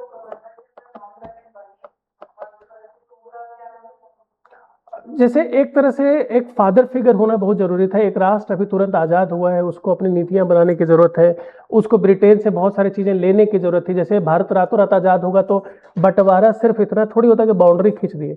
बंटवारा होगा तो राजकोष का बंटवारा होगा, जो फंड सरकार के पास थी। बंटवारा होगा तो मिलिट्री का भी बंटवारा होगा, बंटवारा होगा तो रेलवेज का होगा, कोल माइंस का होगा, सबका बंटवारा होगा। तो इन सब के बंटवारा करने के लिए आपको एक ब्रिटेन का प्रतिनिधि तो चाहिए। उससे बात तो करेंगे कि भाई पहले क्या था, तो एक वायसराय इसलिए रखा गया ताकि ब्रिटेन, वायसराय को इसलिए रखा गया ताकि ब्रिटेन की सरकार से जो भी जरूरत हमको चाहिए, सपोर्ट चाहिए, वो हमको मिलता रहे, इसलिए रखा गया। लिख लीजिए, जिसको जो जितना लिखना है लिख लीजिए। आपको समझ में आया? कुछ कुछ पढ़ सकते हैं, पल्ले पढ़ रहा है, पहले कभी पढ़े हैं आप? क्या नाम लिखते हैं? कर्विता। ओके। पहले पढ़ा है पॉलिटी वगैरह? नहीं, पहली बार? वैसे अच्छे टाइम पर आए हैं, मतलब इस सब्जेक्ट के लिए तो अच्छे टाइम पर आए हैं, अभी शुरू ही किया है मैंने तो। और हाँ, ये मतलब आपसे रिक्वेस्ट है कि जब आप डेमो कर रहे हैं तो चाहे कहीं पर भी करिएगा, 1 2 दिन 3 दिन डेमो करिएगा। फर्स्ट डे ना, neither you will get what I am saying and neither I'll get what you are saying, we are understanding or not। हम नहीं समझ पाएंगे कि आप क्या जान रहे हैं, आप नहीं समझ पाएंगे कि हमें क्या पता। सो बेटर इसके 1 2 दिन में ना एक कनेक्शन बनता है, and then you will able to assess कि हाँ यहाँ पढ़ सकते हैं कि नहीं पढ़ सकते। Wherever you will go, न सिर्फ इस कोचिंग में, कहीं पर भी जाएंगे तो। सर बोर्ड पर लाइट आ रही है, सर 2 दिन का क्लास वीडियो अपलोड करा दीजिए, लीना देवांगन का कहना है बोर्ड पर लाइट आ रही है। हाँ लाइट आ रही है, बादल आज नहीं छाए इसलिए लाइट आ रही है, पर कोई बड़ी चीज नहीं है, ऐसी साधारण सी बात है। बताइए कौन सी लाइन रिपीट कर दूं मैं? सेकंड वाला पॉइंट शायद आपको नहीं दिख रहा होगा। सेकंड वाला पॉइंट है कि भारत का विभाजन किया गया, ये तो दिख रहा होगा आपको। दूसरी तरफ लिखा है कि भारत के वायसराय का कार्यालय, नेक्स्ट लाइन लिखा है भारत के लिए वायसराय का कार्यालय और सचिव का कार्यालय समाप्त कर दिया गया। एंड डोंट वरी, अगर आपको ये नहीं भी दिख रहा है तो पीडीएफ अपलोड होता ही है, उसमें ये सारी चीजें मिल जाएंगी।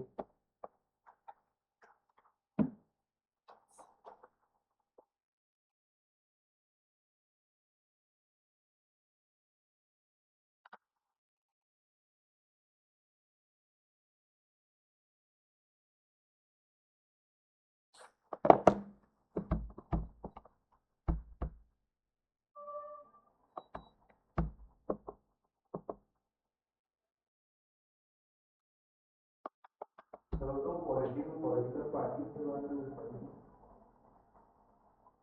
सिलेबस में नहीं, आपका सिलेबस बहुत छोटा सा है, मेनली पॉलिटिक्स या कॉन्स्टिट्यूशन पढ़ना है। ये पहले दिन मैंने इंट्रोडक्शन में बता दिया था।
हो गया।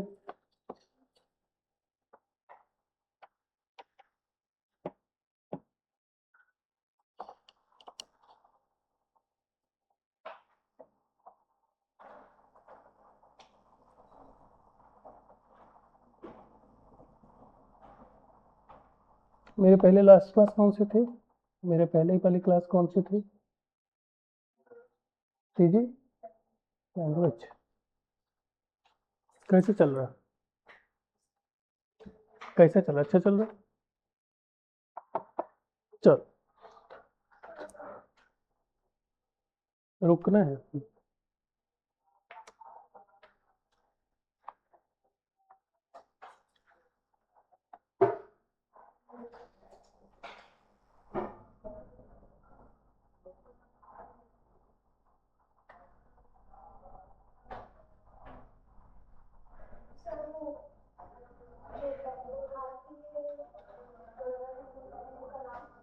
चक्रवर्ती राज गोपालाचारी, सी गोपालाचारी, चक्रवर्ती राज गोपालाचारी।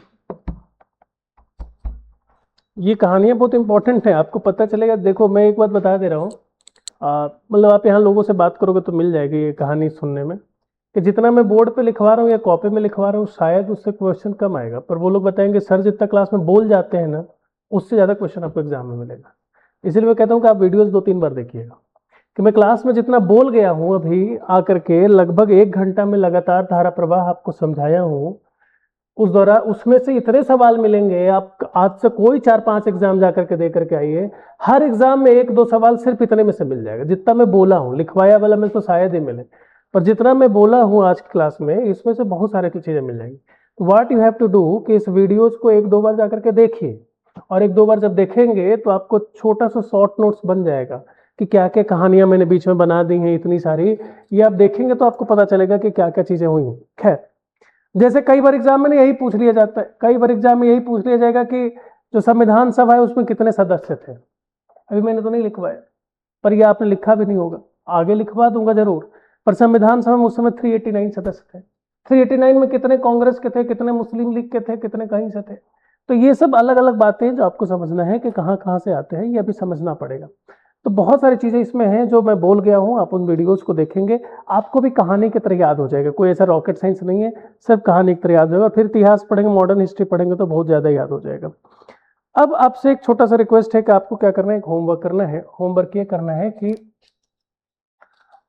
आपको एक तरफ सदस्य का नाम लिखना है, या ऐसा एक टेबल बनाना है। एक टेबल बनाना है आपको जिसमें है अंतरिम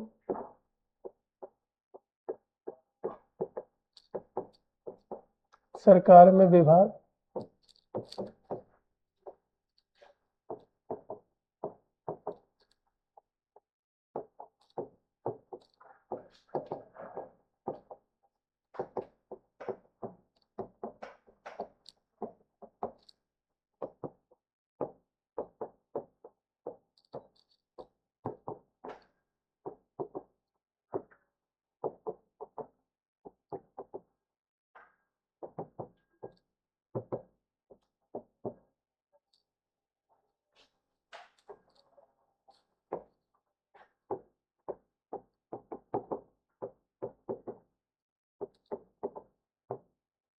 'दरअसल कई सदस्य जो थे वो बदल गए थे।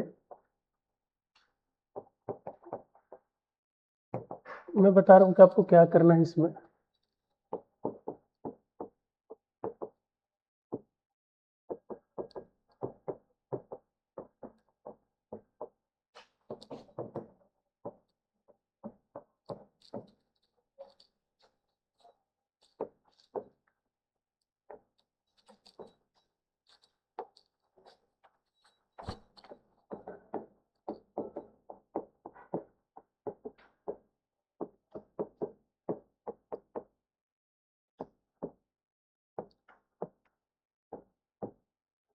आपको एक टेबल बनाना है कि सदस्यों के नाम एक तरफ लिखना है, एक तरफ अंतरिम सरकार उनके पास क्या विभाग था, स्वतंत्र भारत की सरकार में क्या विभाग था। कहने का मतलब कि जब भारत आजाद हुआ तो देखो 1946 में जब कैबिनेट मिशन के द्वारा एक अंतरिम सरकार बनाई गई थी, तो उसमें बहुत सारे लोग शामिल होंगे, नेहरू पर शामिल होंगे, पटेल शामिल होंगे, भाभा शामिल होंगे, दुनिया भर के लोग इसमें शामिल हैं। लियाकत अली खान शामिल हैं, अब्दुल अल निस्तार शामिल हैं। तो इसमें बहुत सारे लोग यहाँ से शामिल हैं, नेहरू, पटेल इत्यादि इत्यादि सब शामिल है, नेहरू, पटेल एटसेट्रा सब शामिल है यहाँ पर। ठीक, तो इनका अंतरिम सरकार में इनके पास क्या विभाग था और इनके पास नई सरकार में क्या विभाग है। जो आज़ादी के बाद मुस्लिम लीग वाले छोड़ करके चले गए होंगे, जैसे लियाकत अली खान चले गए होंगे तो वित्त विभाग खाली हो गया होगा, तो वित्त विभाग में कोई मंत्री आया होगा, है कि नहीं। तो यहाँ पर लियाकत अली खान वित्त मंत्री है, यहाँ पर कुछ नहीं रहेंगे। नेहरू यहाँ पर सिर्फ अध्यक्ष रह रहे, यहाँ पर राष्ट्रमंडल, विदेश इत्यादि इत्यादि मामलों का सदस्य मंत्री बना दिए जाएंगे। तो आपको करना क्या है कि ये तैयार करना है, जैसे मैं एक लिख करके दे रहा हूं, आपको ऐसा तैयार करना है। तैयार क्या करना है, क्या मान लो आप लिखने जा रहे हैं नेहरू के बारे में, तो आप लिखने जा रहे हैं जेएल नेहरू। जेएल नेहरू का अंतरिम सरकार में विभाग था, वो इसके अध्यक्ष थे। यहां पर इनको प्रधानमंत्री मान लिया गया कि प्रधानमंत्री हैं। इनके पास विदेश विभाग दे दिया गया, एक्सटर्नल अफेयर्स दे दिया गया, इत्यादि इत्यादि। अब सर ये टेबल बनाना बहुत लेंथी काम है, क्या बनाने से फायदा क्या होगा, बनाने में कुछ फायदा है तो बताइए। एग्जाम्स में जाओगे ना तो सवाल ये नहीं पूछा जाएगा कि किस व्यक्ति के पास क्या विभाग था, केवल एक दो लोगों का पूछा जाता है कि किस व्यक्ति के पास, जैसे रक्षा मंत्रालय पूछा जाता है कि किसके पास था, ये पूछा जाता है। पर आपसे एग्जाम में ये पूछा जाता है इनमें से किस व्यक्ति का विभाग नहीं बदला और इनमें से किस व्यक्ति का विभाग बदल गया था। कई लोगों के विभाग नहीं बदले होंगे और कई लोगों के विभाग बदल गए होंगे, और ये तभी याद आएगा जब आप ये टेबल का कंपेयर करके बना लेंगे कि किसका विभाग बदला है किसका नहीं बदला है। एग्जाम में ये पूछा जाता है, कई बार पूछा जाता है। जैसे जॉन मथाई का पूछा जाएगा, ये पूछा गया है, अभी हाल ही के एग्जाम किसी में पूछा गया है जॉन मथाई का। डिफरेंट पीसीएस इससे एग्जाम में सवाल बना रहे हैं।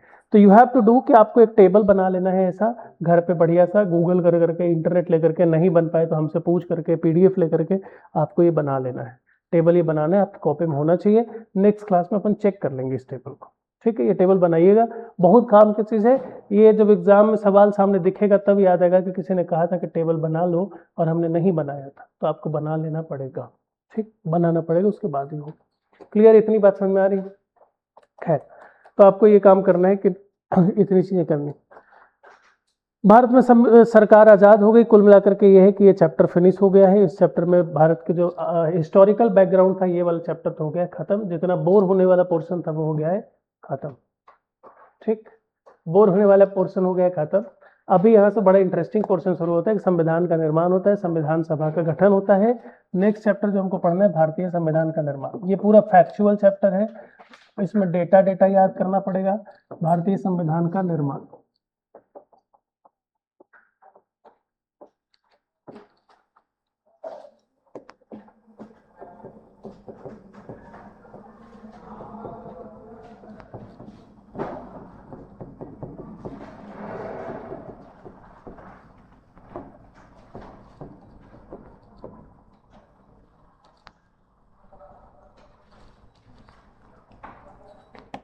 बोर हो रहे हो आप?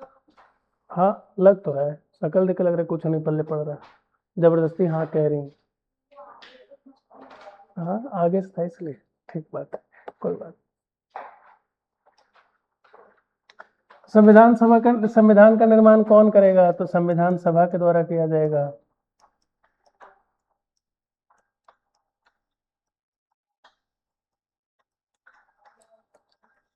हेडिंग डाल दीजिए छोटा सा, संविधान सभा क्या है, कॉन्स्टिट्यूएंट असेंबली क्या है।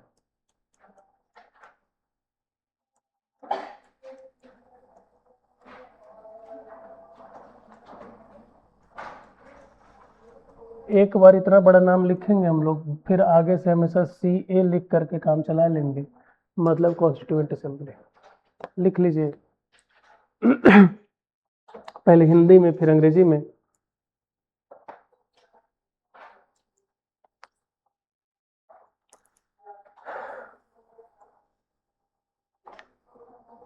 किसी लोकतांत्रिक, पहले हिंदी में लिख लीजिए फिर इंग्लिश में रिपीट कर देंगे।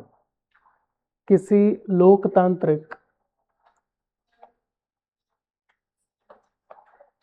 किसी लोकतांत्रिक प्रभुत्व संपन्न, किसी लोकतांत्रिक प्रभुत्व संपन्न, किसी लोकतांत्रिक प्रभुत्व संपन्न राष्ट्र के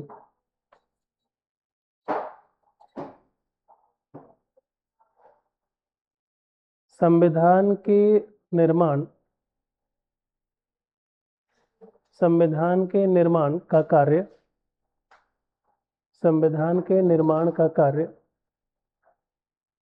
उस देश की जनता के द्वारा चुने गए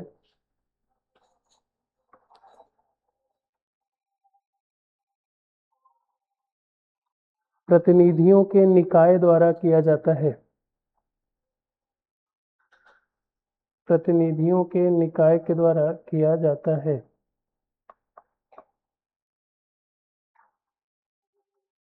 इसी निकाय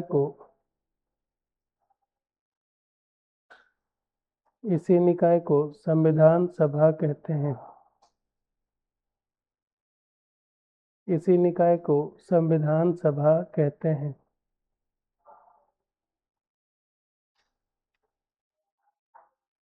अंग्रेजी रूपांतरण लिख लीजिए। A constituent assembly is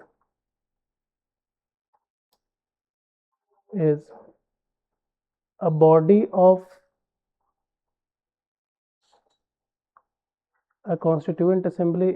the body of elected members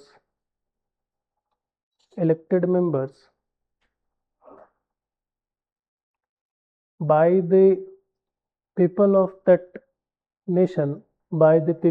that nation with objective to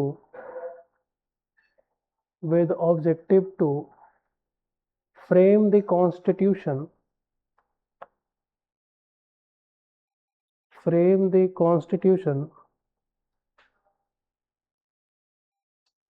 of that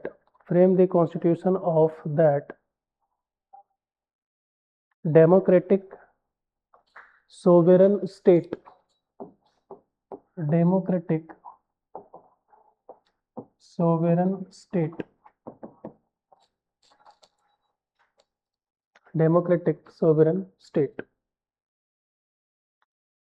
ठीक। भारत में संविधान सभा का डिमांड कैसे हुआ? नेक्स्ट छोटा सा इसे सबहेडिंग डाल देंगे। भारत में संविधान सभा के निर्माण का पृष्ठभूमि। भारत में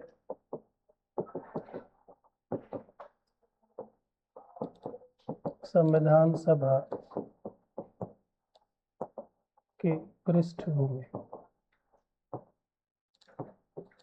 background of constituent assembly in India. थोड़ा सा इतिहास में चल के देखते हैं कि क्या क्या हुआ है। तो इसमें फर्स्ट पॉइंट लिखिए कि 1895 में बाल गंगाधर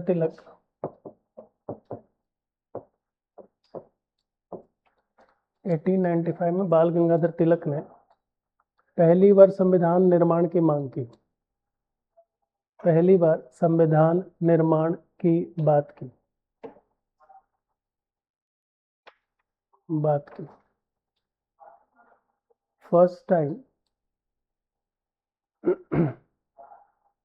फर्स्ट टाइम वीजी तिलक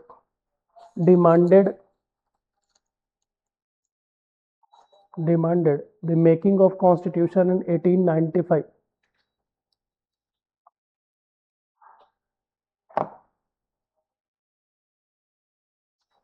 Second point,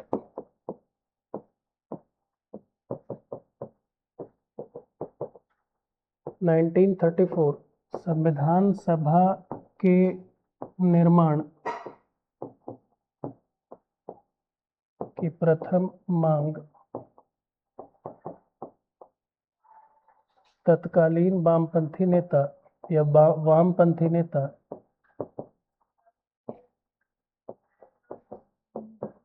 एम.एन. रॉय ने किया।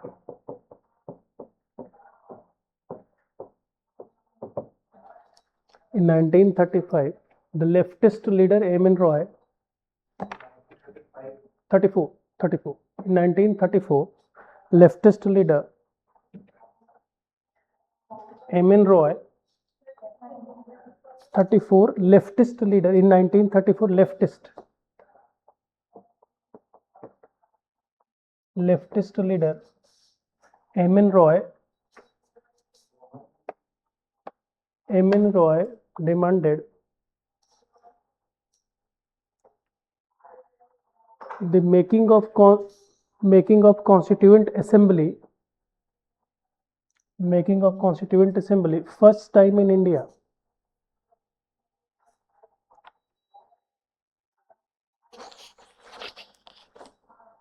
दो बातें हैं, दोनों एकदम ध्यान से समझना। अगर पूछे कि संविधान के निर्माण की पहली डिमांड किसने की है, बाल गंगाधर तिलक ने। संविधान सभा के निर्माण की पहली डिमांड किसने की है, एम एन रॉय। दोनों में अंतर पकड़िएगा। संविधान के लिए बीजी तिलक है, पर संविधान सभा के निर्माण के लिए तो। तीसरी बात जो एग्जाम में पूछा जाता है यहाँ से, तीसरी चीज ये कि 1936 में भारतीय राष्ट्रीय कांग्रेस ने, आईएनसी ने, अपने फैजपुर अधिवेशन में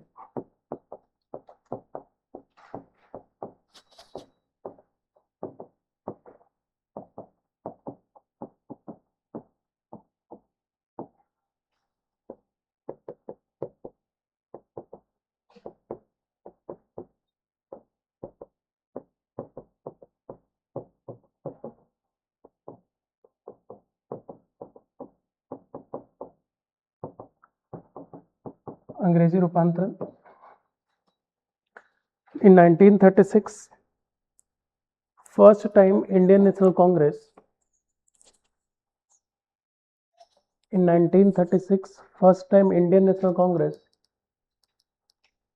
officially demanded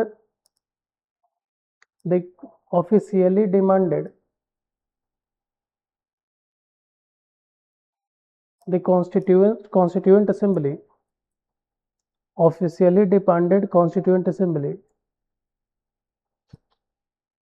in its Fazpur session.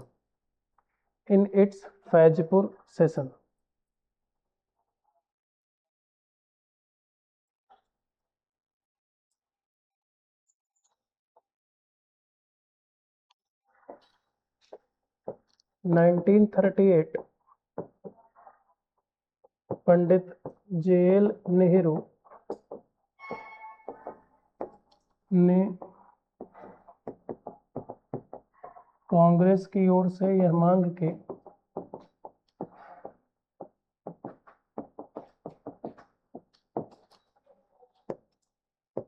कि भारत के संविधान सभा का निर्माण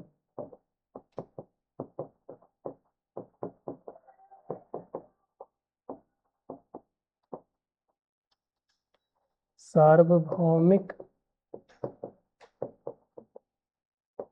वयस्क मताधिकार द्वारा होगा।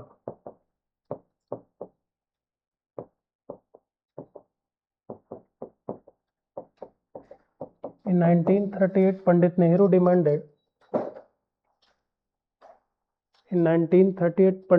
demanded as declaration of Congress, as a declaration of INC,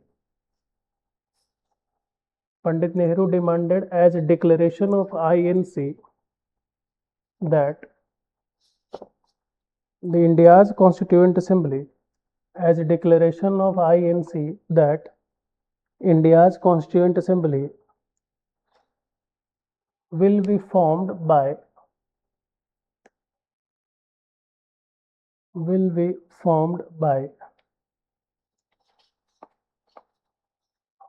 universal adult franchise system. Universal adult franchise system.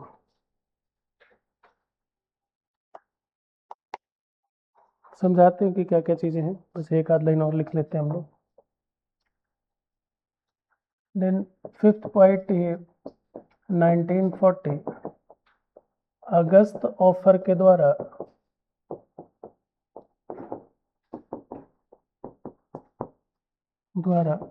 अंग्रेजों ने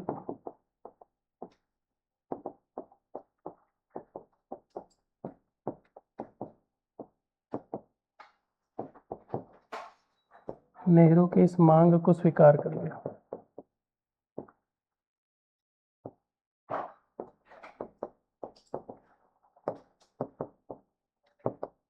in 1940 by the August offer, British government accepted the demand of Nehru. By the August offer, the British government accepted the proposal of Pandit Nehru. Accepted the proposal of Pandit Nehru.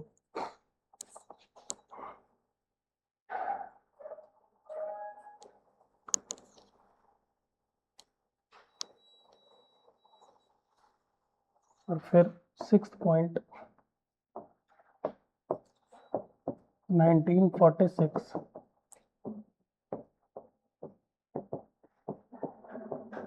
Cabinet mission के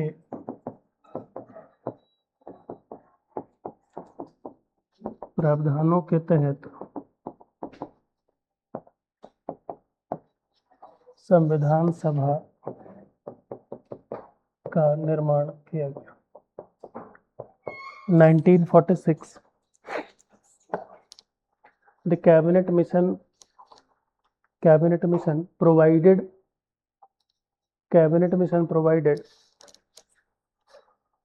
the provision of formation of constituent assembly.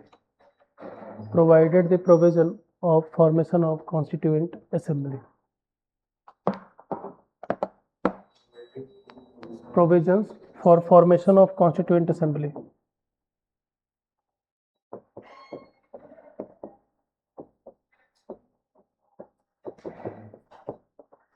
Ninth दिसंबर 1946 संविधान सभा की पहली बैठक।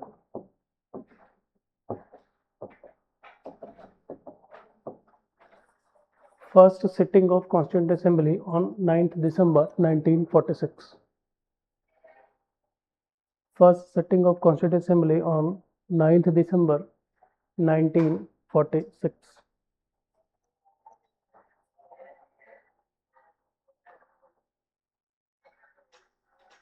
ठीक, पूरी कहानी को एकदम फटाक से 1 मिनट में अपन समराइज कर देते हैं।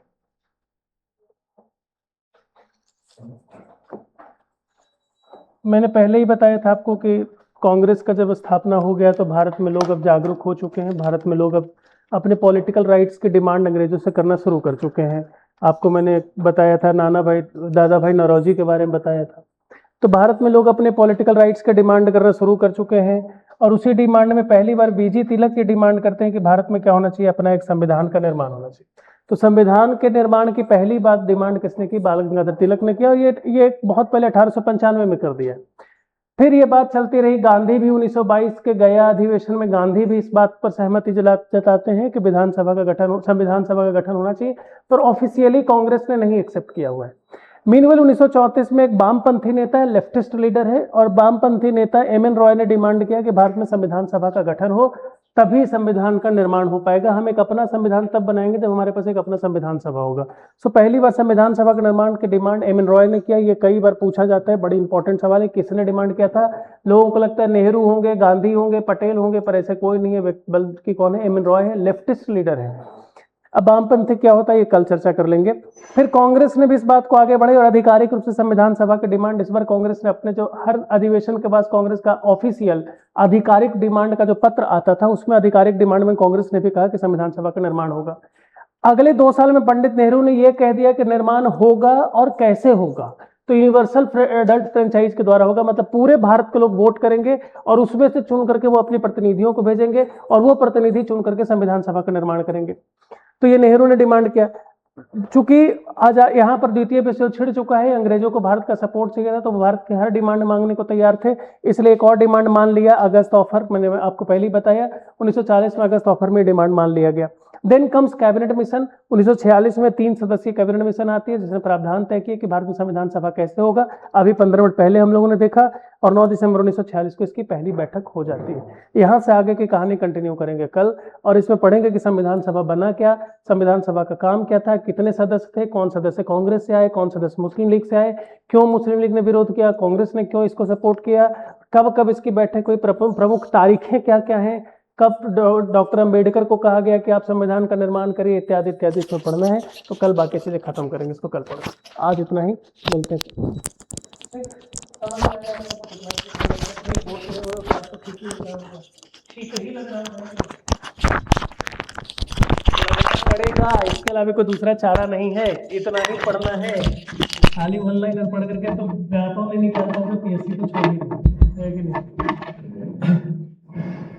आपको थोड़ा अब समझ में आ रहा है? 3 बार पूछ चुका हूँ मैं, इरिटेट मत करना। हाँ, समझ में आ रहा है, क्योंकि मुझे लगता है कि क्लास में अगर एक भी व्यक्ति की तरफ शक्ल उतरी है तो मेरा पढ़ाना व्यर्थ है। तो मुझे लगता है कि हर व्यक्ति को समझ में आना चाहिए। मतलब जिनको आता है उनको पढ़ाने की क्या करोगे, जिनको नहीं आता उनको पढ़ाओ, तब मजा है ना, तब अच्छा